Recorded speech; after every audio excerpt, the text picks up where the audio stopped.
मुख्यमंत्री देवेंद्र फडणवीस उद्या यवतमाळ दौऱ्यावर. यवतमाळच्या समता मैदानामध्ये होणार शासकीय कार्यक्रम. फडणवीसांच्या कार्यक्रमाची जय्यत तयारी सुरू. नागपूरच्या नवनिर्मित उड्डाणपुलाचं नामकरण. केंद्रीय मंत्री नितीन गडकरींनी उड्डाणपुलाला दिलं काँग्रेसच्या नेत्याचं नाव. पुलाला ज्ञानयोगी डॉक्टर श्रीकांत जिचकार उड्डाणपूल असं नाव.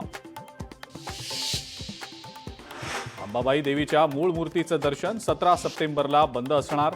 देवीचा गाभारा स्वच्छ केला जाणार असल्या कारणामुळे मूळ मूर्तीचं दर्शन बंद असणार. देवस्थान समितीचा निर्णय. कोल्हापूरच्या शिरपेचात मानाचा तुरा. शाही दसरा महोत्सवाला राज्यस्तरीय दर्जा.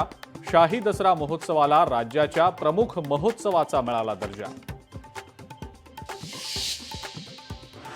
संजय राऊतांच्या बालेकिल्ल्यामध्ये भाजपचा मराठी दांडिया. विक्रोळी कन्नमवार नगरमध्ये मराठी दांडियाचं आयोजन.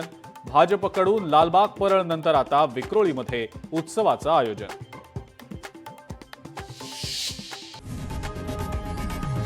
लोकशाही मराठी ऐका, पहा, जागरूक रहा.